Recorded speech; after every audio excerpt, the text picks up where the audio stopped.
Hey book nerds, welcome back to my channel, The Book Nerd. I am Denise, and before we even get started, I encourage you to please subscribe to my channel, and if after watching this video, if you like it, please give it a thumbs up and hit notifications so that you can see when I have a new video that comes out. So today is our second Books in a Beverage Book Club discussion. And today we'll be discussing Mexican Gothic. And yeah, so I'll just let you know what I have in my cup today. It is spiced apple cider. This is one of my favorite winter fall drinks. And so I'll take a sip of this now before I get started. And let's get started with talking about Mexican Gothic.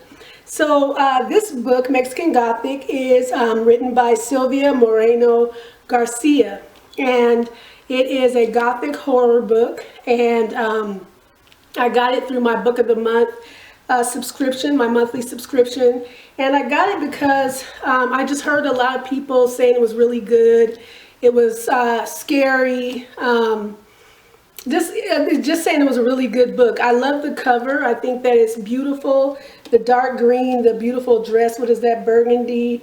I like it because it has good representation. There is, the main character is Mexican.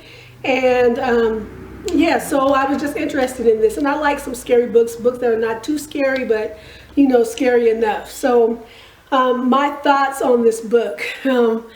First of all, let's see. The book is good. It's a good book. It is well written.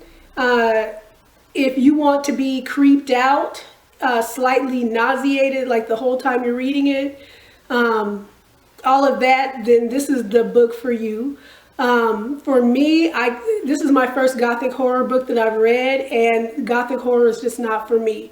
And even when I go to the movies, I don't like those types of movies. I don't really like movies based in a castle.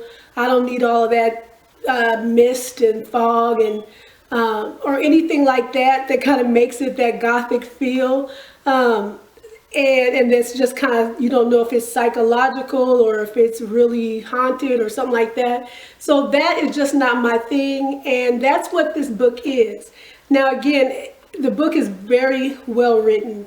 The author, for what the author was trying to do, the author nailed it. So there was no doubt about that. It's just that the book was not for me. So if I were to give it stars, it would be about, I would give it a 3, maybe a 3.5, which is average. It's good.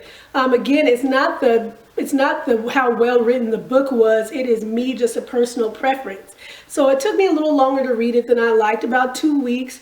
But there were parts that were very enjoyable.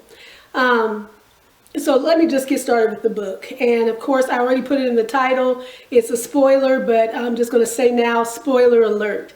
So this book is about Noemi. And Noemi is a socialite in Mexico City, and she lives with her father and brother. And so she's young. I think she's 22 in this book. You know, she's flirty. She goes to parties, and it's based in the 1950s. So you get that whole 1950s flair. You know, they describe her dresses and they sound really beautiful and typical for that time. She's well liked by the men, you know, and all of that. But her dad sits her down one day and lets her know that her cousin, Catalina, has sent a letter saying that she needs help. And the letter's like erratically written. It doesn't sound right. You know, just kind of sound like gibberish. And her father has contacted Catalina's husband. They're like newlyweds. And and the husband is like, you know, didn't want the father involved. And in this what he calls their family matter. And the father's thinking they need to send a psychiatrist to go to visit Catalina. So that's his niece, is Noemi's cousin. And the husband, he wants no parts of this. So the husband lives in a place called High Place. Now, Noemi and her father and family, they live in Mexico City.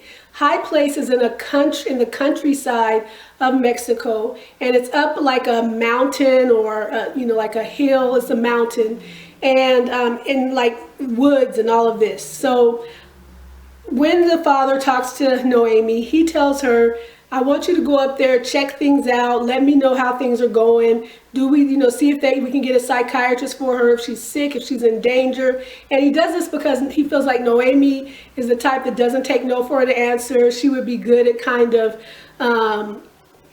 being charismatic with Catalina's husband and would be able to convince him to do the right thing. Now that part gets me right there. Why would you send your 22-year-old daughter up to some strange man's house, and and your cousin is acting strange, and you don't really know what's going on, but that's what he did. So she gets there, and they have all these strange rules at the house. So they don't turn on lights. They have a generator, and very few lights are on the house. They only use like candles and oil lamps in this house. They can't talk or talk loud. They have to be very quiet. At dinner, they don't talk at all. Catalina's or Noemi's cousin, Catalina's always in the bedroom, and they keep her there. And also, there's like staff that works there, people that clean and cook, but they don't talk either. They don't engage with the people that live in the house, and all of that. And they really don't want Noemi going up to talk to Catalina a lot. And there's the husband, there's Catalina, there's the people that work there, and then there's the husband's cousin. Her name is Florence. And then her son, which is the husband's second cousin, and his name is Francis. Francis is around the same age as Catalina. So I give you all of that background, but there's one more person that lives there, and his name is Howard Doyle. So Catalina's husband is Virgil Doyle, and his father's name is Howard Doyle. His father is very sick. He mainly stays up in his room. He's very old. Very frail, but he is the patriarch of that house, and he sets the rules. And because he's so sick, they say that's why they can't talk loud and all of that. So really strange.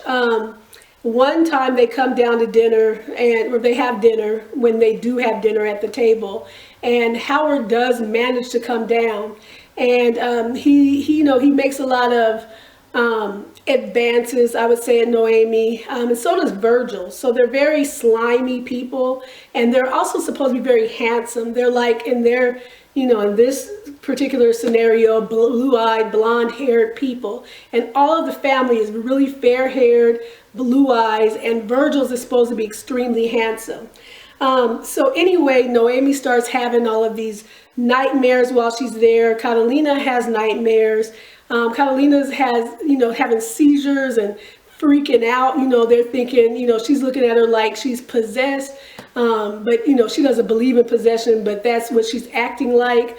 And Noemi goes down to town, down the mountain, and has a doctor come check her out, and he has no clue what in the heck is going on, even though they're saying it's tuberculosis, but it doesn't match up with tuberculosis.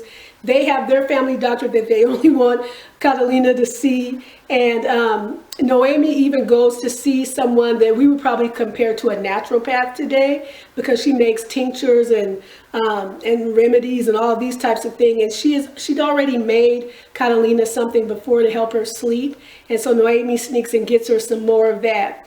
The story continues on. Noemi keeps having these nightmares. Strange things are happening in the house.